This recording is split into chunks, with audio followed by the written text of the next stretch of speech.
Hello everyone, welcome to the channel Knowledge well as welcome to our ongoing Sainik School Entrance Exam Preparation Series.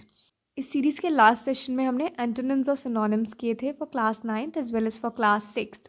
आज के session में हम class 6th maths के लिए कुछ बहुत ही इंपॉर्टेंट क्वेश्चंस डिस्कस करने वाले हैं। ये कुछ ऐसे क्वेश्चंस हैं जो पास्ट ईयर में पूछे जा रहे हैं। रिपीटेडली फॉर्मेट क्वेश्चन का चेंज होता जा रहा है, बट जो सोल्यूशन है क्वेश्चन का, जो कंसेप्ट है, वो मोर और लेस सेम ही है। तो आज हम इन क्वेश्चंस को देखने वाले हैं। इसके साथ ही हम डिटेल्ड सोल्यूशन भी देखेंगे इन क्वेश्चंस का, क्योंकि मैथ्स एक ऐसा डायनामिक सब्जेक्ट है, एक ऐसा डायनामिक सेक्शन है सैनिक स्कूल एंट्रेंस एग्ज़ाम का, जिसमें बहुत रेयर चांसेस हैं कि आपका question as it is along with the same values repeat हो। ऐसा बहुत रेयरली होता है, क्वेश्चन की वैल्यूज़ फ्रेमिंग चेंज हो जाती है। इसलिए बेटर है कि आप डिटेल्ड में क्वेश्चन का सोल्यूशन समझें, तो ये आपको लॉन्ग टर्म में हेल्प करेगा। आप पेपर में क्वेश्चन सॉल्व कर पाएंगे रेदर देन आप क्वेश्चन का आंसर याद कर लें। तो ये इसके लिए करेक्ट सोल्यूशन नहीं है। क्वेश्चन के सोल्यूशन को आप अच्छे से समझिए, तभी आप पेपर में इन क्वेश्चंस को अटेम्प्ट कर पाएंगे। तो इसलिए आज हर क्वेश्चन के बाद हम उसका सोल्यूशन बहुत डिटेल में समझेंगे, और इसलिए हो सकता है कि ये सेशन थोड़ा लंबा हो जाए। तो चलिए स्टार्ट करते हैं। बट बिफोर स्टार्टिंग, अगर आपने अभी तक चैनल को सब्सक्राइब नहीं किया है तो kindly subscribe the channel knowledge bell and press the bell notification next to it, ताकि जब भी हमारे चैनल पे सैनिक स्कूल एंट्रेंस एग्जाम से रिलेटेड कोई भी वीडियो अपलोड हो तो वो आप तक सबसे पहले पहुँचे, आप उसके लिए सबसे पहले नोटिफाइड हों और आप किसी भी इन्फॉर्मेशन से पीछे ना रह पाएँ। चलिए स्टार्ट करते हैं हमारा आज का ये सेशन। क्वेश्चन नंबर 1, जैसा कि आप स्क्रीन पे अपीयर कर रहे हैं, 3 number are in ratio of 3:4:5 and their LCM is 2400. Their HCF is A 120, B 60, C 80, D 40. Question ने हमसे कहा है दैट देर आर 3 नंबर्स की यहाँ बात की जा रही है, और इन 3 नंबर्स के बारे में हमें इन्फॉर्मेशन दी है दैट ये जो 3 नंबर्स हैं हमारे एक गिवन रेशो में है। रेशो है 3:4:5। ये प्रोवाइडेड रेशो है। इस रेशो में हमारी ये 3 नंबर्स है और उनका एलसीएम हमें प्रोवाइडेड है, जो कि है 2400 या 2400। तो एलसीएम एंड रेशो हमें प्रोवाइडेड है 3 नंबर्स का, और इन दो इन्फॉर्मेशन को यूज़ करते हुए हमें एचसीएफ फाइंड आउट करना है। एचसीएफ। तो चलिए सॉल्यूशन देखते हैं। स्क्रीन पे आप देख पा रहे होंगे ये क्वेश्चंस मैंने खुद ही सॉल्व किए हैं, तो ये सॉल्यूशन काफ़ी डिटेल्ड हैं, आप देख पा रहे होंगे। तो सबसे पहले हम अज्यूम करेंगे कि जो 3 नंबर्स हैं हमारे, वो 3x 4x या 5x हैं। रेशो हम जब भी लेते हैं तो किसी भी चीज़ को डिवाइड करने पे हमें उसका रेशो मिलता है। तो अगर हम उस एग्जैक्ट नंबर से, उस एग्जैक्ट मल्टीपल से रेशो को अगेन मल्टीप्लाई करेंगे जिससे हमने इन नंबर्स को डिवाइड किया था, तो हमारा नंबर्स हमें दोबारा से एक्सट्रैक्ट हो जाएंगे। तो इसी बात के लिए हम अज्यूम कर रहे हैं कि हमारी ये numbers 3x 4x and 5x हैं, कि ये सपोज़ कर रहे हैं हम कि रेशो फॉर्मुलेट करने के लिए हमने x से इन्हें डिवाइड किया था। तो नंबर्स हमारे एक्चुअल हमें मिले 3x 4x एंड 5x, और इन 3x 4x एंड 5x का हम जब LCM निकालते हैं तो ये LCM हमारे पास आता है 60x। ओके, तो ये 3 नंबर्स हैं और 3x 4x 5x, और यही 3 नंबर्स आपको रेशो में प्रोवाइडेड है 3:4:5। क्वेश्चन में आपको LCM प्रोवाइडेड है 2400। हमने जो LCM कैलकुलेट किया वो आया हमारे पास 60x। तो सिंस ये दोनों ही LCM 3 सेम नंबर्स के हैं, तो ये LCM भी सेम ही होंगे। So now we will equate these, मतलब 60x को हम इक्वेट करेंगे 2400 से, तो हमारे पास x की वैल्यू आ जाएगी, हमारे पास x की वैल्यू आ जाएगी। तो याद रखिए, जब हम 60x को इक्वेट करेंगे 2400 से, तो x की वैल्यू फाइंड आउट करने के लिए हम 2400 को 60 से डिवाइड करेंगे और x की वैल्यू हमारे पास आएगी 40। ओके, तो इससे हमें पता चला कि जो हमारे 3 नंबर्स थे वो थे 3 × 40। x की प्लेस पे हम नंबर जो है हमें मिला है 40 वो प्लेस करेंगे। तो 3 नंबर्स हुए हमारे 3 × 40, 4 × 40 एंड 5 × 40। ये 3 हमारे नंबर्स हुए। इसको इंटायरली मल्टीप्लाई करने का हमें यहाँ पे कोई यूज़ नहीं है, क्योंकि एट द वेरी एंड हमको हाईएस्ट कॉमन फैक्टर ही फाइंड आउट करना है। तो हाईएस्ट कॉमन फैक्टर है हमारा 40। इसी से हमें दिख रहा है कि तीनों नंबर 40 से मल्टीप्लाई हो रहे हैं एंड हाईएस्ट कॉमन फैक्टर हमारा होगा 40। ऑप्शंस देखते हैं। तो क्वेश्चन में ऑप्शन प्रोवाइडेड है 120, B 60, C 80 एंड D 40। तो करेक्ट आंसर है हमारा D 40। Option 40 is the correct answer. इसके साथ ही इसका एक और फॉर्म में सोल्यूशन हो सकता था। एक फॉर्मूला दिया हुआ है HCF is equals to LCM and the product of ratio. मतलब HCM फाइंड आउट करने के लिए अगर कभी आपको LCM एंड रेशियोज प्रोवाइडेड हैं तो आप उसको इस फॉर्मूले से फाइंड कर सकते हैं। HCF को फाइंड आउट करने के लिए हम LCM और जो हमारे रेशियो हैं उन रेशियो का प्रोडक्ट निकालेंगे, उनको सबको मल्टीप्लाई करेंगे, तो जो प्रोडक्ट मिलेगा उस प्रोडक्ट से हम LCM को डिवाइड करेंगे। तो इस फॉर्मूले से भी हम करके देखेंगे। LCM क्वेश्चन में प्रोवाइडेड है 2400 और प्रोडक्ट ऑफ रेशियोज हमारा है 60। ये प्रोडक्ट ऑफ रेशियो 3:4:5, इन तीनों को जब हमने मल्टीप्लाई किया 3 × 4 × 5 तो हमें मिला 60। तो यहाँ से आया प्रोडक्ट ऑफ रेशियो। तो 2400 को जब हमने प्रोडक्ट ऑफ रेशियो 60 से डिवाइड किया तो हमें फिर से HCF 40 मिल गया। दैट मीन्स हमारा ऑप्शन डी ही करेक्ट आंसर है, that is 40। Moving to the question number 2, Leela reads 25 pages of a book containing 100 pages. Lalita reads 2/5 of the same book. Who reads less by how much? A. Leela 15 pages, B. Lalita 15 pages, C. Leela 20 pages, D. Lalita 20 pages. तो question हमसे कह रहा है कि Leela reads 25 pages of a book. तो एक book है जिसके में 100 पेजेस हैं एंड लीला उस बुक के 25 पेजेस रीड कर रही है। मीनवाइल ललिता भी सेम बुक रीड कर रही है जिसमें 100 पेजेस ही हैं, पर वो उस बुक का 2/5 पार्ट रीड कर रही है। तो यहाँ पे आप मेंशन देखिए, ये इंपॉर्टेंट चीज़ है। लीला के केस में हमें बताया गया है कि लीला कितने पेजेस रीड कर रही है। मीनवाइल ललिता के केस में हमको फ्रैक्शन दिया हुआ है कि ललिता इतने फ्रैक्शन रीड कर रही है बुक का, इतनी बुक उसने कंप्लीट कर लिया है। फॉर एग्जांपल हम कहते हैं कि हमने हाफ बुक कंप्लीट कर लिया है, हमने 1/3 बुक रीड कर लिया है। इन सिमिलर वे ललिता ने 2/5 ऑफ द बुक कंप्लीट कर लिया है, 2/5 पोर्शन बुक का कंप्लीट कर लिया है। तो अब क्वेश्चन ने हमसे पूछा है कि किसने कम रीड किया।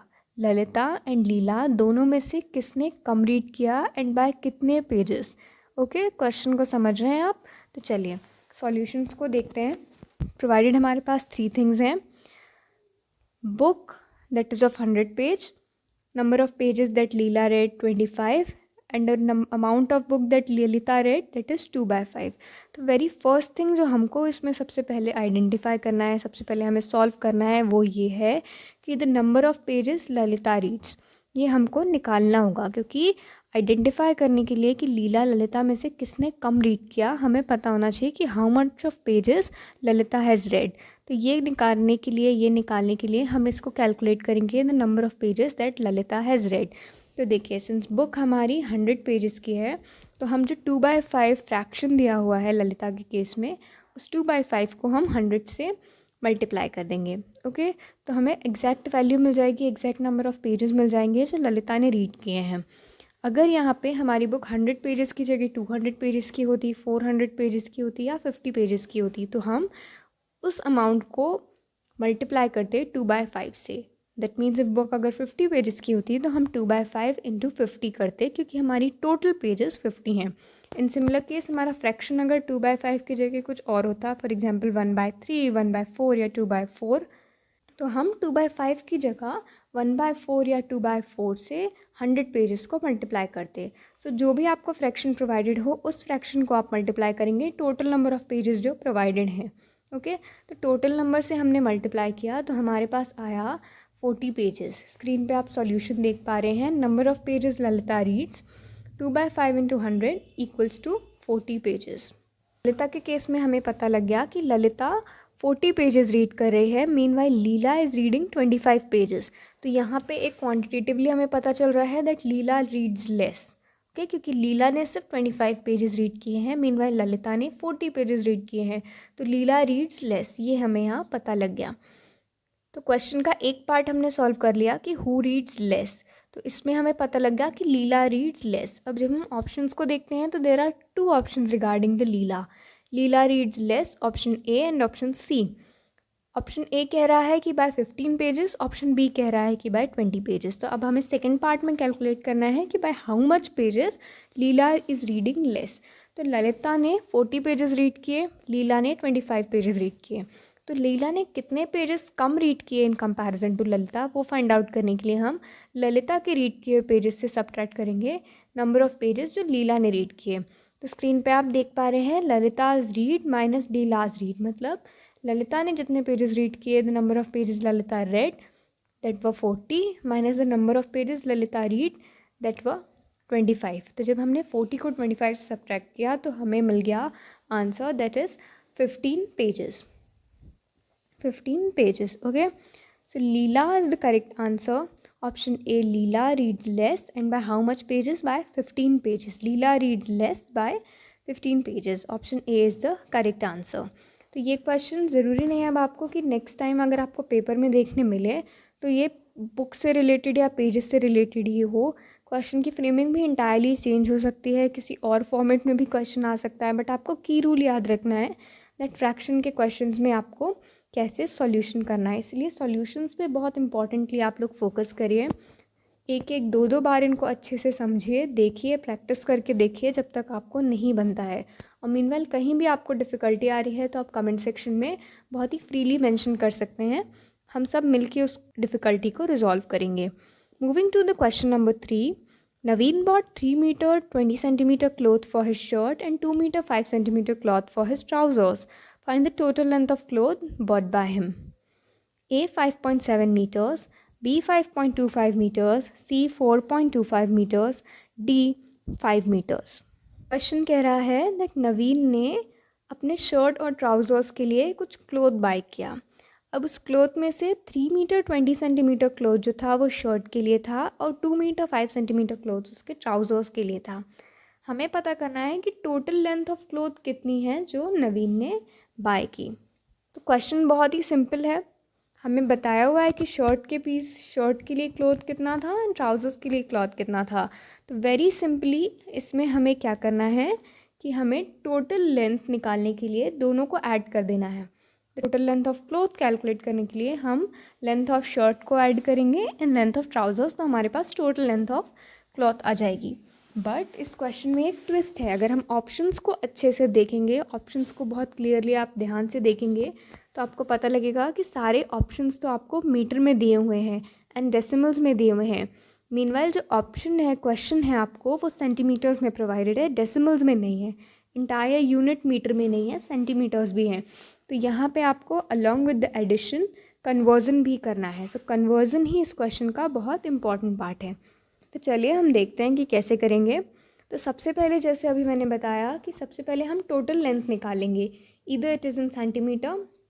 ओके, हम पहले उसको निकाल लेंगे कि टोटल लेंथ कितनी है एंड फिर जो टोटल लेंथ आएगी उसको हम इंटायरली कन्वर्ट कर देंगे मीटर्स में। ओके, जब हम टोटल लेंथ निकालने के लिए length of shirt plus length of trouser करते हैं, लेंथ ऑफ शर्ट है हमारी 3 metres 20 centimetre and length of trouser is 2 metre 5 centimetre. Total length हमारे पास आती है 5 मीटर्स एंड 25 सेंटीमीटर। ये है total length of cloth, total length of fabric bought by Naveen. अब इस 5 मीटर 25 सेंटीमीटर को हमें कन्वर्ट करना है डेसिमल्स में या कम्प्लीटली मीटर्स में। तो 5 मीटर्स हमारा ऑलरेडी कन्वर्टेड मीटर में, 25 सेंटीमीटर वो पार्ट है जिसको हमें मीटर में कन्वर्ट करना है। So in order to convert 25 centimetre into metre हम अब आगे प्रोसीड करेंगे। तो सबसे पहले की रूल आप याद रखिए, जब भी आपको कन्वर्जन्स करने हो मीटर से सेंटीमीटर या सेंटीमीटर से मीटर, तो एक की रूल आप याद रखिए that 1 metre is equals to 100 centimetres. 1 metre is equal to 100 centimetres. 100 centimetre से मिलके 1 मीटर बना होता है, या फिर हम कह सकते हैं कि 1 मीटर में 100 सेंटीमीटर्स होते हैं। तो कहीं भी अब अगर कभी भी यूज़ हो वर्ड दैट 1 मीटर, तो आपको याद रखना है कि that is referring to 100 centimetres. अगर आपको लॉन्ग जंप में कहा जा रहा है कि आपकी लॉन्ग जंप 1 मीटर की है, दैट मीन्स आपकी लॉन्ग जंप 100 सेंटीमीटर्स की है। तो 100 सेंटीमीटर्स आप बहुत क्लियरली याद रखिए। 25 सेंटीमीटर्स को हम कन्वर्ट करेंगे मीटर में। ओके, तो याद रखिए अभी हमने देखा that 100 centimetre makes 1 metre. Okay, तो अब कैलकुलेट करना है हमें how much of metre 25 centimetres will make. How much of meter 25 centimeters will make? Since 100 centimeters make 1 meter, तो 25 सेंटीमीटर कैलकुलेट करने के लिए हम 25 को डिवाइड करेंगे 100 से। 25 को हम 100 से डिवाइड करेंगे और जो भी वैल्यू आएगी वो हमारी होगी मीटर, वो होगी हमारी मीटर। तो जब हम 25 को मीटर से डिवाइड करेंगे, 100 से डिवाइड करेंगे, तो हमारे पास वैल्यू मिलेगी 0.25।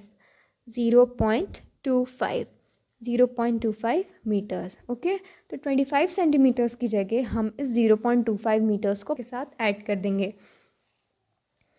तो टोटल वैल्यू जो हमारी आएगी वो आएगी 5 मीटर्स प्लस 0.25 मीटर्स। तो ये हमारा बन जाएगा 5.25 मीटर्स। तो total amount of cloth bought by Naveen is 5.25 metres. Options देखते हैं क्वेश्चन के। Option 1 is 5.7 metre, B 5.25 metre, C 4.25 metre, D 5 metre. तो करेक्ट आंसर हमने अभी कैलकुलेट भी किया है, आपका ऑप्शन है आपका correct B 5.25 meters. Moving to the question number 4. Question number 4 says Ram, Rahul and Rohit shared a bag of marbles. The bag contained 272 marbles. How many marbles were left over after the friends shared them equally? A 90, B 21, C 6, D 2. तो question आपसे कह रहा है कि 3 friends हैं, Ram, Rahul and Rohit. उनके पास एक bag है and that bag is full of marbles. उसमें पूरे मार्बल्स फिल्ड हैं। The total number of marbles is 272 marbles उस बैग में फिल्ड हैं। इसके बाद जो तीनों फ्रेंड्स हैं, राम, राहुल और रोहित, उन्होंने मार्बल्स को इक्वली शेयर किया मतलब उन्होंने मार्बल्स को शेयर किया और तीनों के पास इक्वल अमाउंट में मार्बल्स आए। 272 में मार्बल्स में से उन्होंने इक्वल अमाउंट में मार्बल्स लिए और सबके पास इक्वल मार्बल्स आए। ना किसी के पास कम मार्बल था, ना किसी के पास ज़्यादा।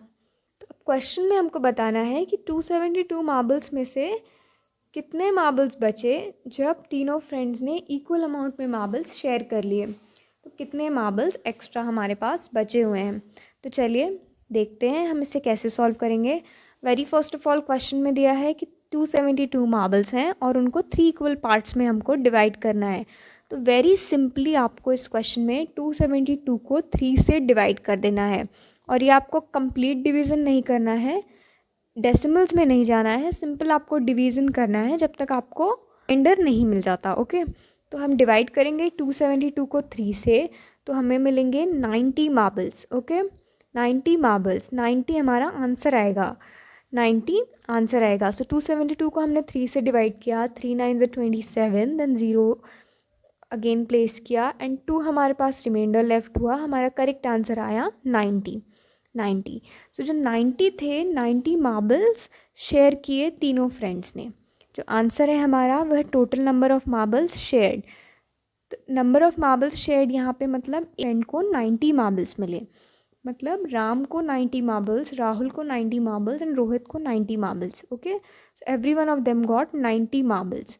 और 2 जो हमारा रिमाइंडर है, ये 2 हमें बता रहा है कि 2 is the number of marbles that are left.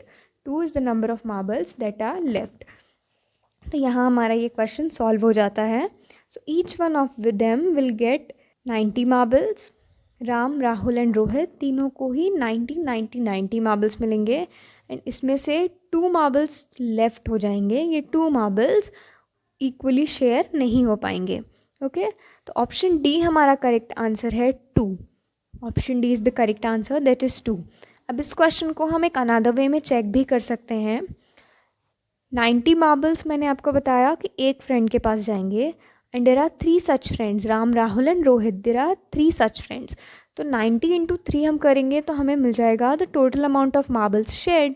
तो जब 90 को हमने 3 से मल्टीप्लाई किया तो हमें मिला 270। 270 is the total amount of marbles shared. Okay, total marbles जो बैग में थे वो थे 272।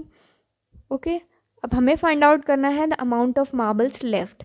तो हम क्या करेंगे, टोटल मार्बल्स में से the amount of marbles shared को सब्ट्रैक्ट करेंगे। तो जो रिमेनिंग बचेगा वो होंगे the marbles shared, the marbles remaining. Okay, तो टोटल मार्बल्स थे 272, मार्बल्स शेयर्ड हमने पता किया 270 है। हमने जब 272 में से 270 को सब्ट्रैक्ट किया तो रिमेनिंग बचा हमारे पास 2 and 2 is the number of marbles which are not shared और 2 is the number of marbles which are remaining in the bag. तो ऑप्शन डी हमारा करेक्ट आंसर है, याद रखिएगा 2। Okay, moving to the question number 5, least common multiple of 3, 4, 9।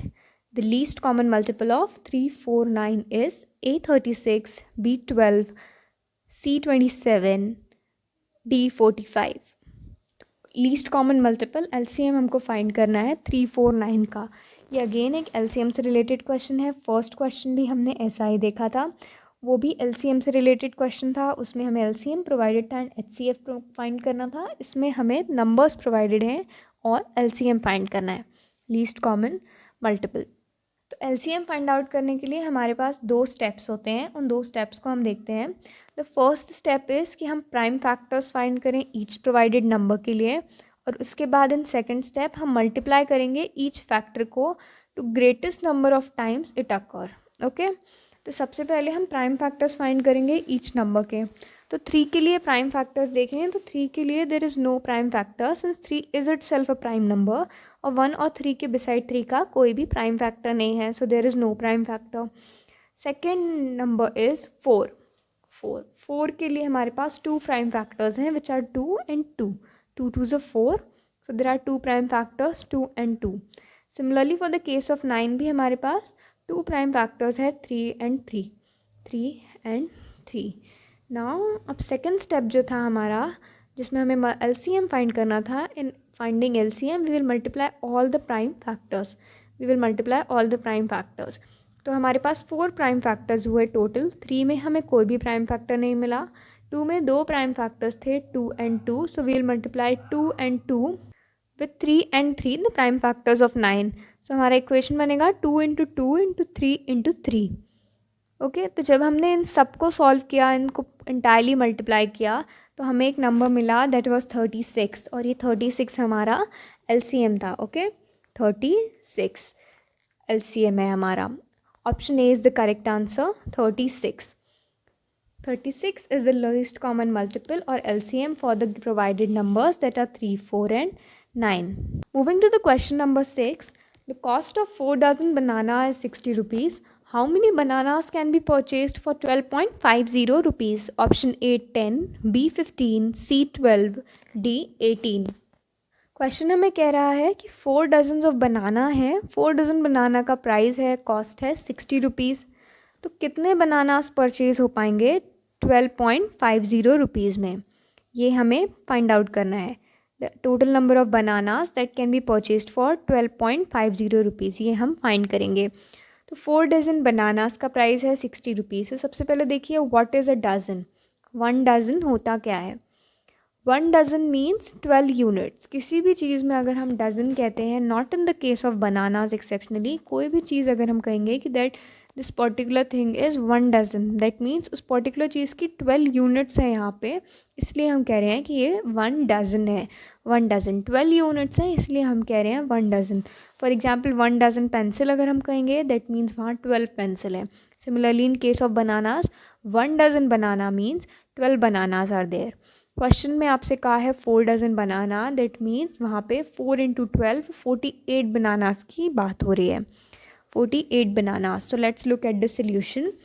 Price दिया हुआ है हमें 4 डजन बनानास का, या फिर हम कह सकते हैं 48 बनानास का, जो कि है 60 रुपीज़। 60 रुपीज़। तो हमें पता है कि 68 रुपीज़ प्राइस है 48 बनाना का, तो यहाँ से हम 1 बनाना का प्राइस निकाल सकते हैं। So in order to calculate 1 banana, the price और कॉस्ट ऑफ 1 बनाना, हम 60 रुपीज़ को 48 से डिवाइड करेंगे। Why? Because 60 rupees was total cost of 48 bananas. So 1 banana का कॉस्ट हमारा 60/48 होगा। तो जब हमने 60 को 48 से डिवाइड किया तो हमको 1.25 रुपीज़ मिला। 1.25 रुपीज़ हमारा आंसर आया, and 1.25 rupees was the cost of 1 banana. 1 banana. Okay, अब हमको फाइंड आउट करना है कि 12.50 रुपीज़ में कितने बनानाज आएंगे। 12.50 रुपीज़ में कितने बनानाज आएंगे। तो सिंस अभी हमने कैलकुलेट किया कि 1 बनाना का प्राइस 1.25 रुपीज़ था, तो 12.50 रुपीज़ में कितने बनानाज आएंगे, या फिर अगर हम कहें कि 1.25 रुपीज़ में 1 बनाना हम परचेज़ कर सकते हैं, तो 12.50 रुपीज़ में हम कितने बनाना परचेज़ कर पाएंगे। ओके, तो ये हमें यहाँ पे फाइंड करना है। तो देखिए दिया हुआ है 1.25 rupees is equals to 1 banana, so 12.25 rupees will be equal to, तो यहाँ पे आपको 12.50 अपॉन 1.25 हम करेंगे। ओके, या in simple words to calculate the number of banana हम 12.50 जो प्रोवाइडेड अमाउंट है उसको हम डिवाइड करेंगे हमारे कॉस्ट ऑफ 1 बनाना से 1.25। तो जब हमने 12.50 को 1.25 से डिवाइड किया तो हमें 10 मिला, 10। एंड ये 10 हमें है, 10 is the number of bananas. So the number of bananas we can purchase from 12.50 rupees is 10।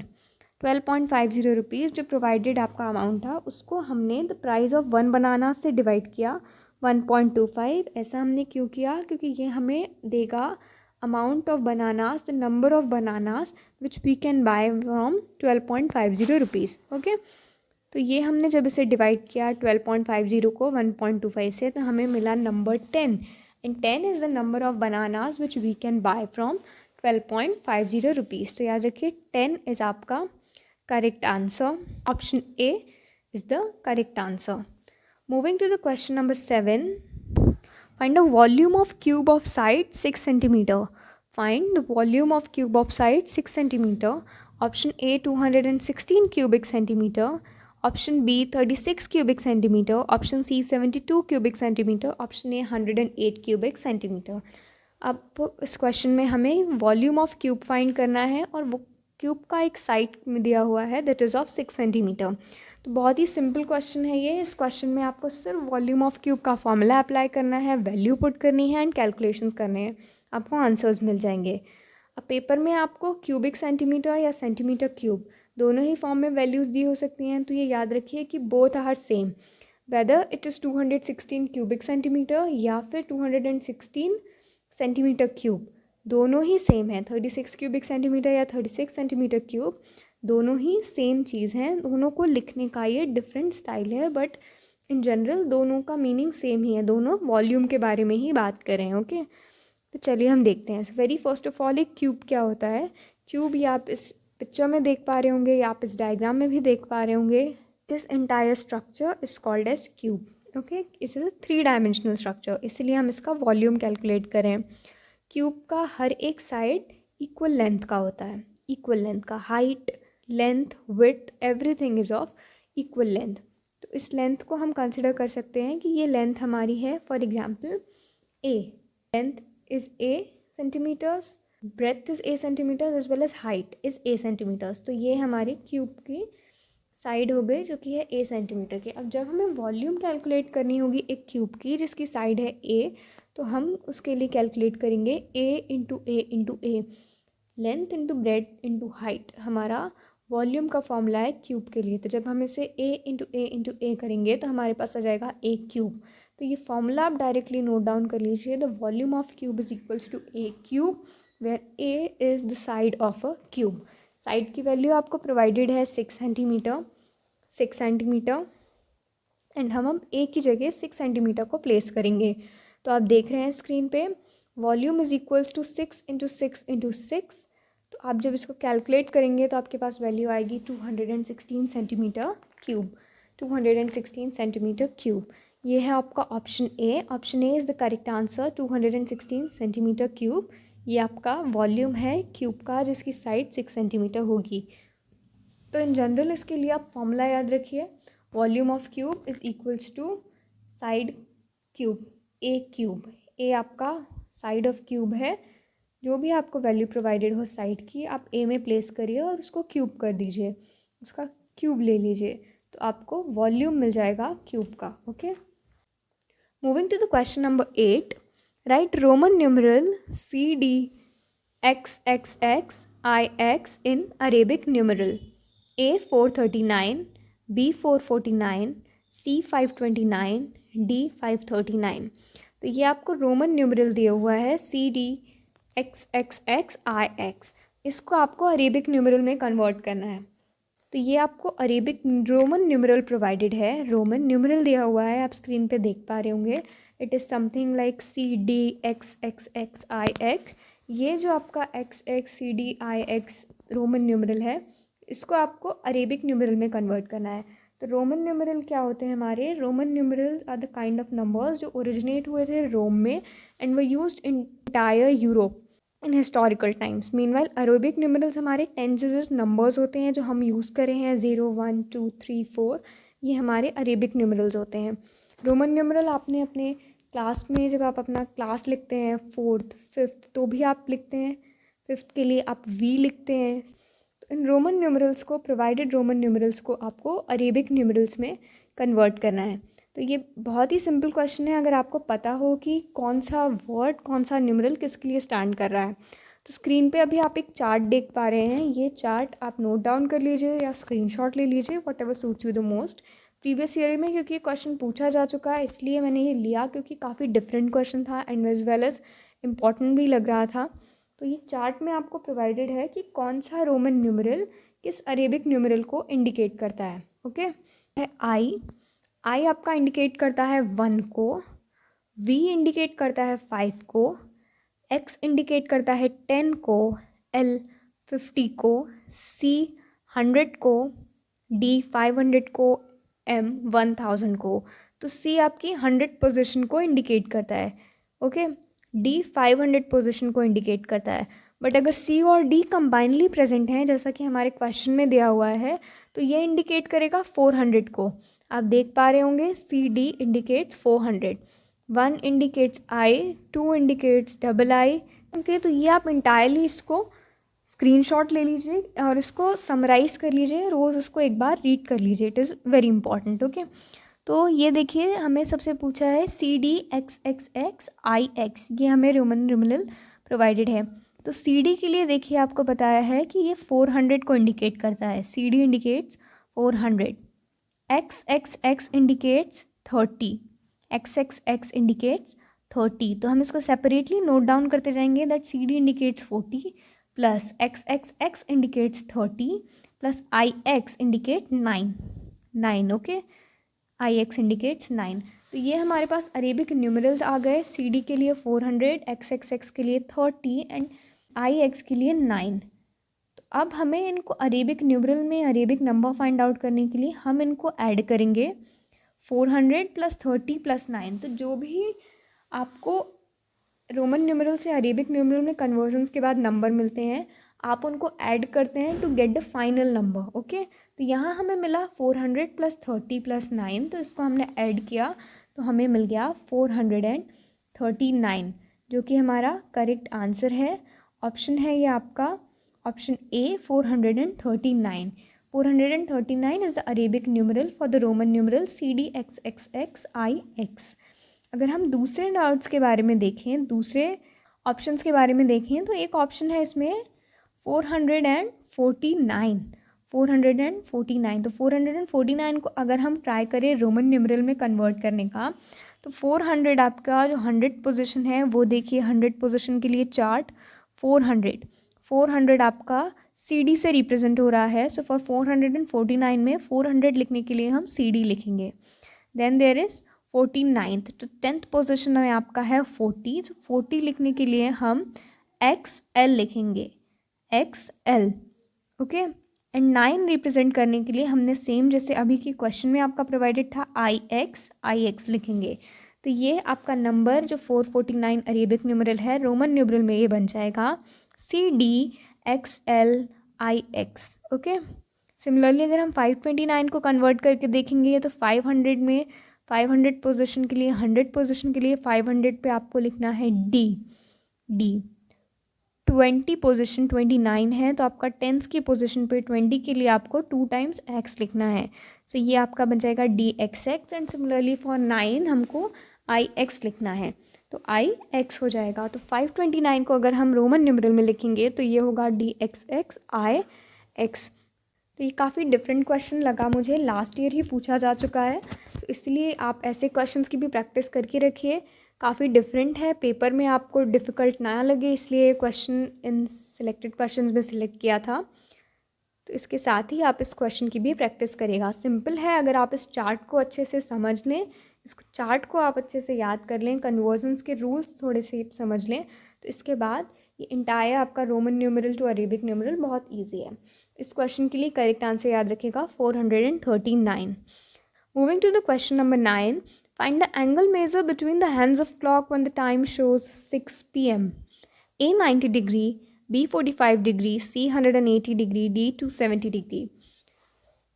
Question आपसे कह रहा है कि जब आपकी क्लॉक होती है, उस क्लॉक में जब 6 PM बजता है, 6 o'clock होता है, तो क्लॉक के जो दोनों हैंड्स होते हैं, hour hand as well as minute hand, उनके बीच में कितना एंगल होता है ये हमको बताना है। ओके, ऑप्शंस प्रोवाइडेड हैं, इन ऑप्शंस में से हमको सिलेक्ट करना है। तो सबसे पहले देखिए कि जब वॉच में 6 o'clock होता है, जब आपका टाइम वॉच 6 PM या 6 o'clock शो करती है, तो आपके हैंड्स की पोजीशन क्या होती है, आवर हैंड की position as well as minute hand की पोजीशन। तो स्क्रीन पे आप देख पा रहे हैं ये क्लॉक ड्रॉ की हुई है, इसमें 6 PM टाइम शो किया हुआ है। आपके नियर बाय भी अगर क्लॉक होगी तो आप उसमें भी 6 PM पे नोटिस करेगा या 6 AM पे नोटिस करेगा कि दोनों आवर हैंड और मिनट हैंड के बीच में एंगल क्या होता है या उनकी डायरेक्शन क्या होती है। तो आप ऑब्जर्व करेंगे कि इस डायग्राम में जैसा प्रेजेंट किया गया है ऑलमोस्ट वही इनकी एंगल होता है, वही डायरेक्शन होता है, बिल्कुल स्ट्रेट लाइन में प्रेजेंट होता है hour hand and minute hand. Okay, एक हैंड डायरेक्टेड होता है 6 की तरफ, अदर हैंड डायरेक्टेड होता है 12 की तरफ।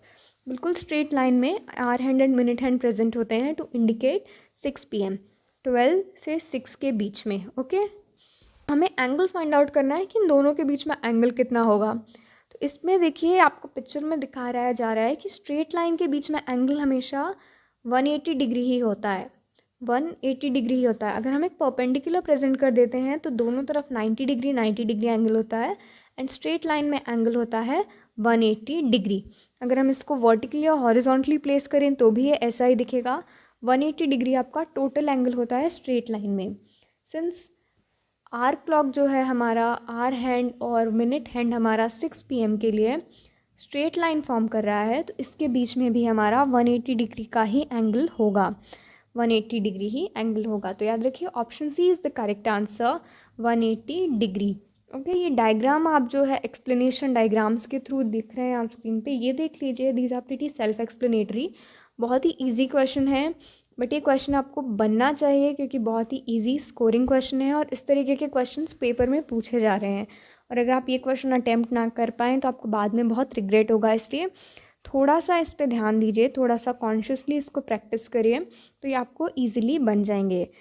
ओके, एंगल से रिलेटेड क्वेश्चन क्लॉक के लिए आपको ईजिली बन जाएंगे। तो करेक्ट आंसर है इस क्वेश्चन के लिए 180 डिग्री। तो सिंपली याद रखिएगा, whenever hour hand and minute hand straight line में होगा तो 180 डिग्री एंगल बनेगा, 90 डिग्री पे होगा तो 90 डिग्री ही आपका एंगल बनेगा। तो इसको आप ऐसे याद रखिएगा। Moving to the last but not the least question of today's session, that is question number 10. The product of two number is 1296. If one number is 16 times the other, find the smaller number. Option A 12, B 16, C 4, D 9. तो question ने आपसे कहा है कि दो numbers का product 1296 है, 1296, 1296, जैसे भी आप बोलना चाहें। दो प्रोवाइडेड नंबर का प्रोडक्ट 1296 है। जो एक नंबर है वो नंबर दूसरे नंबर से 16 टाइम्स बिगर है, दूसरे नंबर से 16 टाइम्स बिगर है। तो हमको बताना है कि स्मॉलर नंबर हमारा कौन सा है। तो दो चीज़ें क्वेश्चन में प्रोवाइडेड हैं, product of the two numbers 1296। Second information दी हुई है that one number 16 times the other, मतलब एक नंबर 16 टाइम्स, 16 टाइम मतलब अदर नंबर के 16 से जब आप उसको मल्टीप्लाई करेंगे तो आपको फर्स्ट नंबर मिलेगा। ओके, सेकेंड नंबर को जब आप 16 से मल्टीप्लाई करेंगे तो आपको फर्स्ट नंबर मिल जाएगा। ये इन्फॉर्मेशन दी हुई है। इन दोनों इन्फॉर्मेशन को फाइंड करते हुए, इन दोनों इन्फॉर्मेशन को यूज़ करते हुए हमें बताना है कि स्मॉलेस्ट नंबर कौन सा है, स्मॉलर नंबर कौन सा है दोनों में से। तो चलिए देखते हैं। तो हम अज्यूम कर लेते हैं कि हमारा जो फर्स्ट नंबर है वो x है, फर्स्ट नंबर हमारा x है। ओके, तो अदर नंबर हमारा होगा 16x, क्योंकि क्वेश्चन ने बताया हुआ है that other number is, one number is 16 times the other number. तो अगर हम एक नंबर को x अज्यूम कर लेते हैं तो हमारा सेकेंड नंबर होगा 16x। अनदर थिंग हमें क्वेश्चन में प्रोवाइडेड है दैट इज़ प्रोडक्ट 1296। तो अगर हम x को 16x से मल्टीप्लाई करेंगे तो हमें प्रोडक्ट मिलेगा इन दोनों का, जो कि होगा 16x स्क्वायर। बट क्वेश्चन में भी हमें प्रोडक्ट दिया हुआ है 1296, तो हम 16x स्क्वायर को 1296 से इक्वेट करेंगे क्योंकि दोनों ही हमारे सेम नंबर्स के प्रोडक्ट हैं। एक हमने अज्यूम किया हुआ है, एक क्वेश्चन में प्रोवाइडेड है। तो जब हमने 16x² को 1296 के साथ इक्वेट किया और आगे हम अब सॉल्व करेंगे, तो 1296 को हम 16 से डिवाइड करेंगे।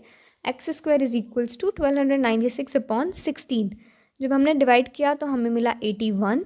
x² is equals to 81। अब स्क्वायर रूट लेंगे हम यहाँ पे x की वैल्यू फाइंड आउट करने के लिए। तो स्क्वायर रूट लेने पे हमें, जब हमने 81 का स्क्वायर रूट लिया तो हमें मिला 9 और x का स्क्वायर रूट लिया तो हमें मिला x। तो 9 is the value of x की वैल्यू हमारे पास 9 है। तो क्वेश्चन के बिगनिंग में जाते हैं। जब हमने सॉल्व करना स्टार्ट किया था, एक नंबर को हमने x अज्यूम किया था और जो सेकेंड नंबर था हमारा वो 16 टाइम्स था x के। तो x की वैल्यू हमको पता लग गई, दैट इज़ 9। अब हम अदर नंबर कैलकुलेट करते हैं इन ऑर्डर टू फाइंड कि विच नंबर इज़ स्मॉलर। हमको स्मॉलर नंबर बताना है, तो in order to find which number is smaller we find the value of other number as well. दूसरा नंबर फाइंड आउट करने के लिए हम 16x जो हमारी वैल्यू थी उसमें हम हमारे x की वैल्यू फिल कर देंगे, दैट इज़ 9। तो 16 × 9 जब हम करेंगे तो हमें मिलेगा 144। तो जो टू नंबर्स थे हमारे जिसके बारे में क्वेश्चन में बात की जा रही थी, दे वर 9 एंड 144। तो इन दोनों में ही हमें पता लग रहा है कि 9 इज़ द स्मॉलर नंबर और 9 ही हमारे इस क्वेश्चन का करेक्ट आंसर है, that is option D. Option D 9 आपका करेक्ट आंसर है। तो याद रखिए 9 इज़ द स्मॉलर नंबर। ये क्वेश्चन भी बहुत सिंपल काइंड ऑफ क्वेश्चन है और ऐसे क्वेश्चन बहुत रिपीटेडली पूछे जा रहे हैं। ऐसे क्वेश्चंस की भी आप प्रैक्टिस करिएगा। इसके साथ ही हमारा आज का ये सेशन यहाँ पे एंड होता है। तो वो पर्टिकुलर टॉपिक है जिसमें आपको डिफ़िकल्टी है तो kindly mention it in the comment section. हम उसके ऊपर भी एक ऐसा ही सेशन करेंगे एंड आपकी क्वेरीज़ को सॉल्व करेंगे। अगर वीडियो आपको पसंद आया हो तो kindly like, comment and share, and आने वाली सभी वीडियो से जुड़े रहने के लिए subscribe our channel knowledge bell. Thank you.